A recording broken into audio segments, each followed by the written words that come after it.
भारत की स्वाधीनता की पृष्ठभूमि में कई महान क्रांतिकारियों ने अपने देश की आज़ादी की खातिर खून के कड़वे घूंट पिए हैं। ऐसे ही एक महान देशभक्त क्रांतिकारी थे सूर्य सेन, जिन्हें अंग्रेजों ने मरते दम तक असहनीय यातनाएं दी थी।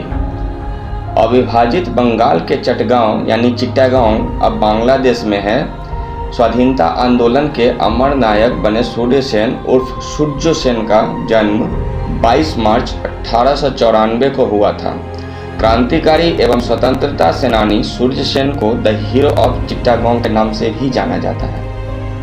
अंग्रेजी हुकूमत क्रांतिकारी सूर्य सेन से इतना खौफ खाती थी कि उन्हें बेहोशी की हालत में फांसी पर चढ़ाया गया था।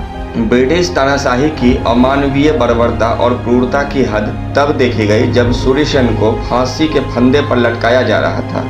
फांसी के ऐन वक्त पहले उनके हाथों के नाखून उखाड़ लिए गए, उनके दांतों को तोड़ दिया गया ताकि अपनी अंतिम सांस तक वे वंदे मातरम का उद्घोष न कर सके। पेशे से शिक्षक रहे बंगाल के इस नायक को लोग सूर्य सेन कम मास्टरदा ज्यादा कहकर पुकारते हैं। 1930 के चटगांव आर्मरी रेड के नायक मास्टर सूर्य सेन ने अंग्रेज सरकार को सीधी चुनौती दी थी।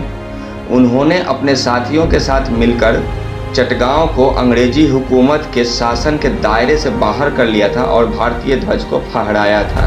उन्होंने न केवल क्षेत्र में ब्रिटिश हुकूमत की संचार सुविधा ठप की, बल्कि रेलवे, डाक और टेलीग्राफ सब संचार एवं सूचना माध्यमों को ध्वस्त करते हुए चटगांव से अंग्रेज सरकार के संपर्क तंत्र को ही खत्म कर दिया था।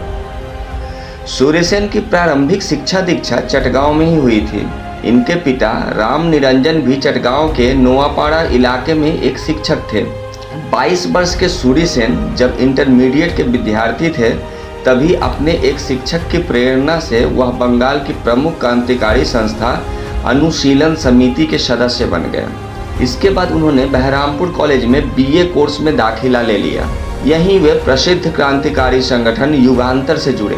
वर्ष 1918 में चटगांव वापस आकर उन्होंने स्थानीय युवाओं को संगठित करने के लिए युगांतर पार्टी की स्थापना की। शिक्षक बनने के बाद वे भारतीय राष्ट्रीय कांग्रेस की चटगांव जिला शाखा के अध्यक्ष भी चुने गए थे। उन्होंने धन और हथियारों की कमी को देखते हुए अंग्रेज सरकार से गुरिल्ला युद्ध करने का निश्चय किया।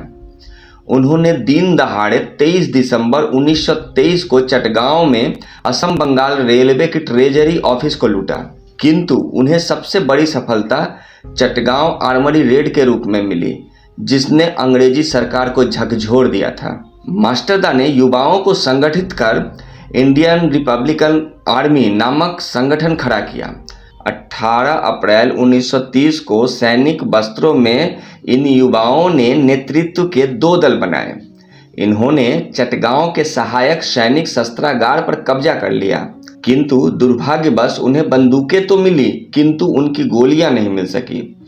क्रांतिकारियों ने टेलीफोन और टेलीग्राफ के तार काट दिए और रेल मार्गों को अवरुद्ध कर दिया। अपनी साहसिक घटनाओं द्वारा अंग्रेजी सरकार को छकाते रहे।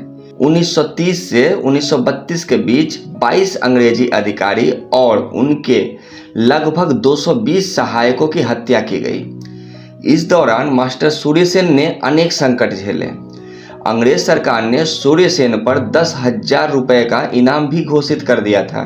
इसके लालच में एक धोखेबाज साथी नेत्रसेन की मुखबिरी पर 16 फरवरी 1933 को अंग्रेज पुलिस ने सूर्य सेन को गिरफ्तार कर लिया।